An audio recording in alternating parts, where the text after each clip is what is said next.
So you may not have noticed when I walked on the stage here that I was walking into a minefield. And the reason I say it's a minefield because I'm going to talk to you today about healthcare.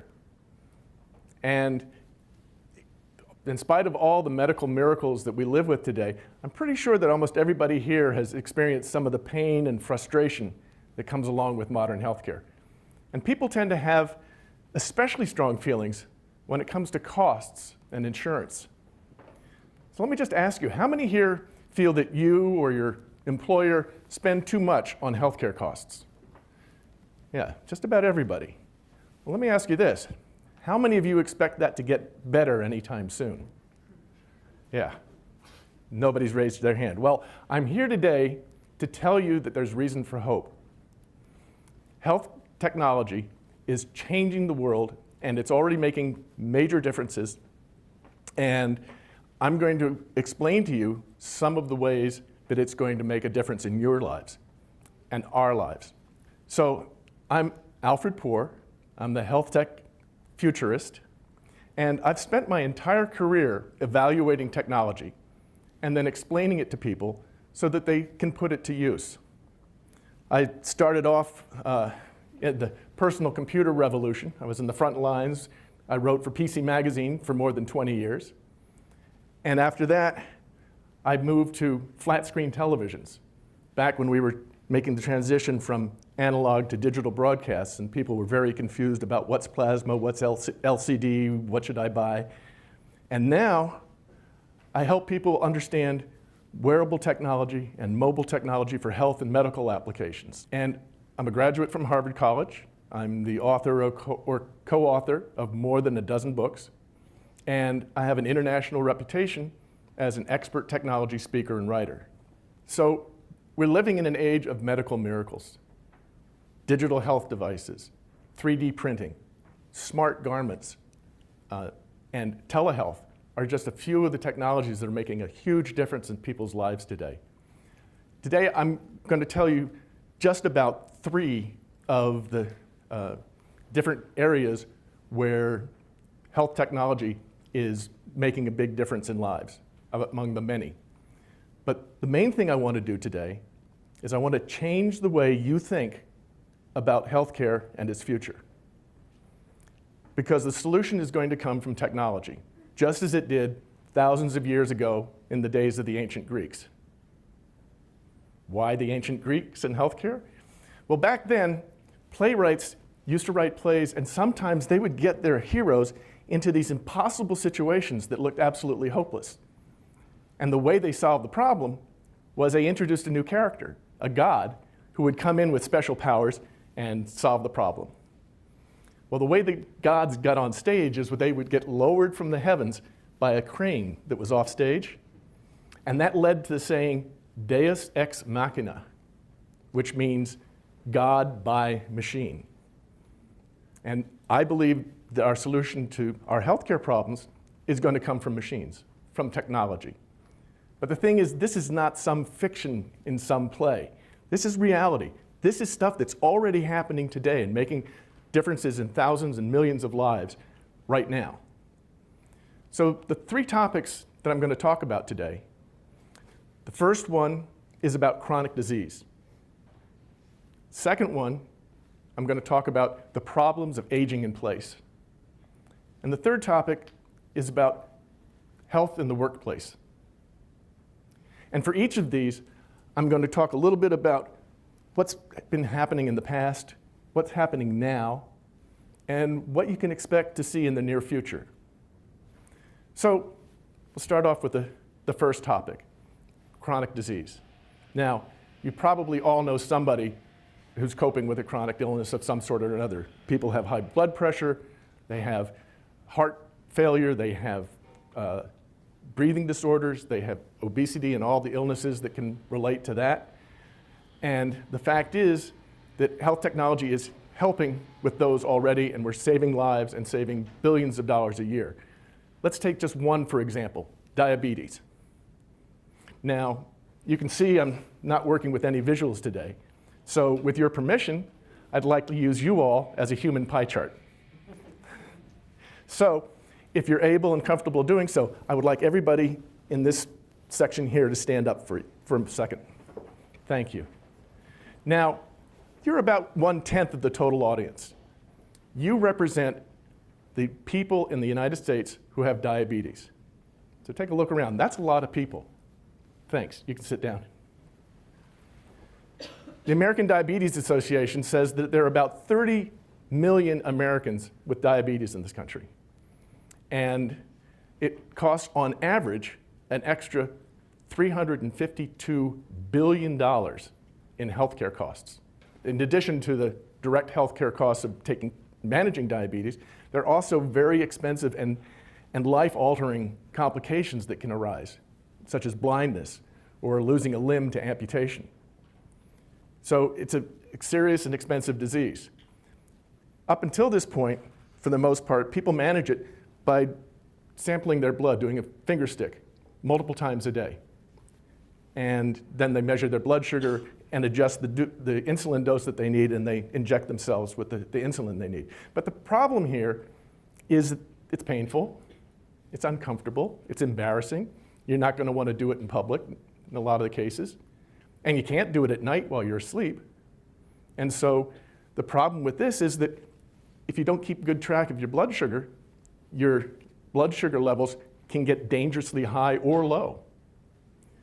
But what's happening now is you can now get a thing called a continuous glucose meter.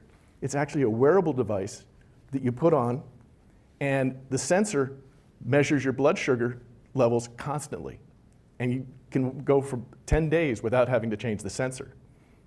And the big news is it can wirelessly send that data to another wearable device called an insulin pump. And the two devices can pair up to make sure that you're getting just the right amount of insulin that you need all through the day, all through the night. But it's going to get even better. They have come up with tiny sensors, smaller than a grain of rice, that can be put under your skin. And they constantly measure your blood sugar. And these devices can be left in for at least 6 months. And that limit is being extended more and more as they get more clinical experience with this stuff. So the fascinating thing here is that we're headed towards a future where diabetes will manage itself. Your blood sugar will be measured automatically, your insulin dose will be adjusted automatically, and the patient won't have to think about it at all. And by doing this, we're going to keep their blood sugar levels within a much tighter range, which eliminates all those complications like the blindness and the amputations, which is going to save hundreds of billions of dollars a year. And that's just diabetes. The second one I want to talk about is aging in place. Now, you all are aware that the average age of our population is getting older. And there are just not enough caregivers to go around to help the seniors who are getting older. And yet seniors desperately want to stay living in their own homes independently for as long as they can. Well, the problem is that seniors can develop impairments. They can be physical or they can be cognitive. And they can happen suddenly, like a fall or like stroke, or they can happen slowly over time, such as arthritis or dementia.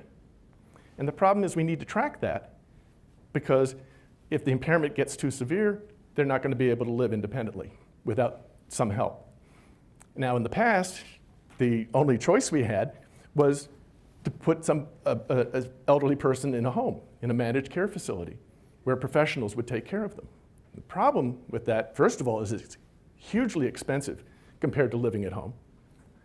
But the other problem is it ends up with a really much poorer quality of life for the individual. And so it would be better to find a way to solve that and not have to rely on the managed care. Now, there are some solutions in use today that are simple, but they're not always effective. Let me give you the example of my mother. She's 97 years old. She lives by herself in a single-family home with no immediate neighbors. Now, a few years ago, she decided that she wanted somebody to be able to check in on her and make sure that she was all right. So she enlisted a friend who lived locally to call her every morning. That lasted about 2 weeks. What happened was the phone calls quickly devolved into, hello, Sydney? Are you dead yet? No? Okay, I'll call you tomorrow. So they found this process so uncomfortable that they rapidly gave it up. Now, there are other devices and technology that can help. One of the most common is a thing called a personal emergency response system, a PERS. These are those pendants you've seen in those TV commercials about help, I've fallen and I can't get up, right? And it's true, they save lives, they really make a difference, but for only a tiny fraction of the people who have them. Why? Seniors hate them. They refuse to wear them. They feel like it's a badge of shame.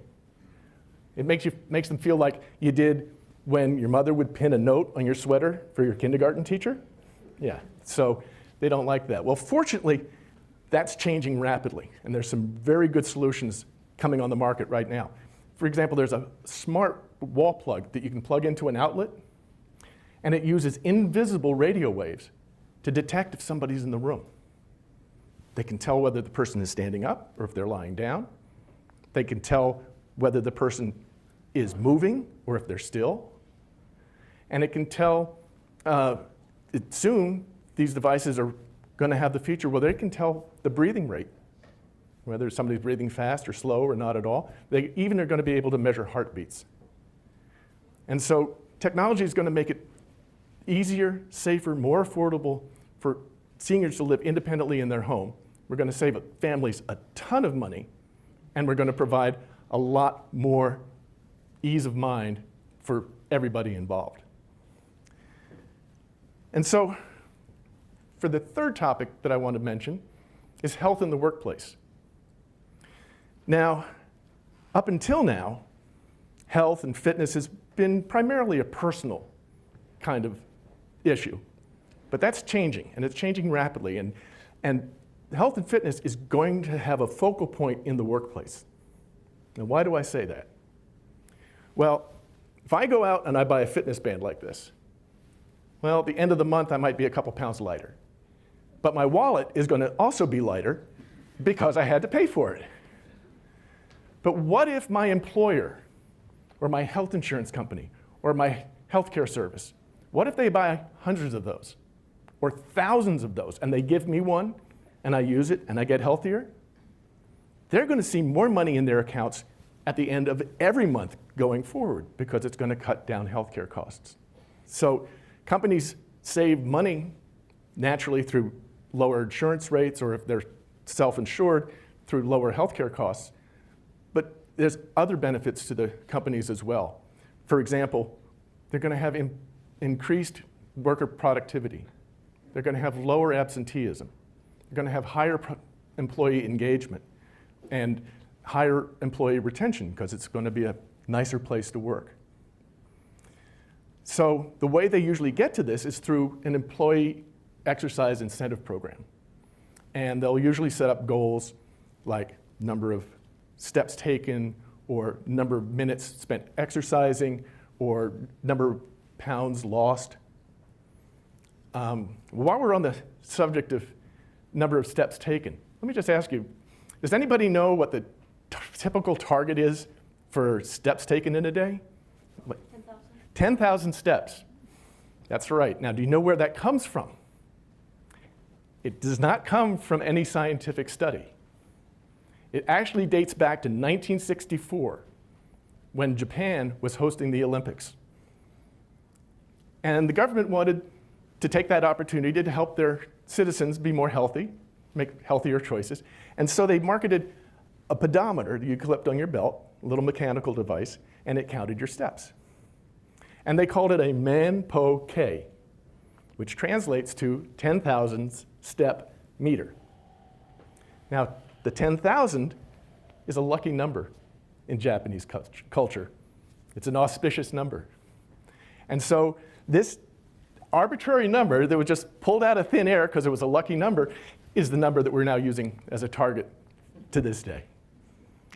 When I work with companies to help them figure out how to run their own employee fitness incentive programs, one of the things I do is I point out to them just how great the return on investment is for a healthy company. And there are just tons of examples of this, of companies that are already saving money. For example, in Dayton, Ohio, the Regional Transit Authority started a program for their 650 bus drivers. They managed to save $2.3 million a year through an incentive, health exercise incentive program. That's about a third less than they were spending before the program, which is a huge return on investment. Another company had 200,000 employees. They managed to get 1,000 of them to enroll in a fitness incentive program.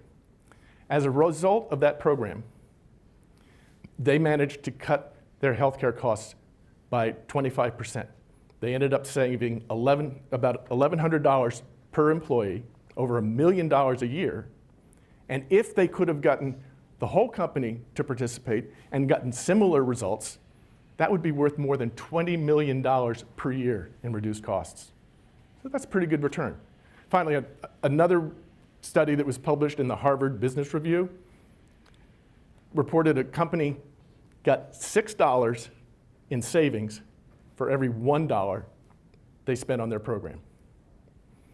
6 to 1 return on investment. Pretty attractive. So how many here would like their employer to save 25% or more on their healthcare costs? Yeah, me too. So let me ask you, are you now thinking a little bit differently about healthcare and its future? Do you see how this is going to have a major impact on the budgets and the lives of people, not just in the US, but worldwide? Let me just give you one example to think about. What if we could reduce the cost of diabetes in this country by just 1/3?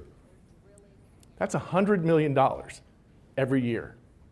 I mean, sorry, $100 billion every year.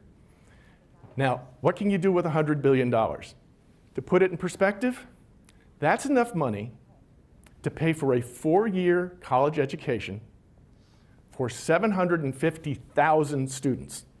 So, health technology is going to lead us safely through this minefield of healthcare. It's going to save money, it's going to save lives, and it's going to give a better quality of life for us all. Thank you. Thank you.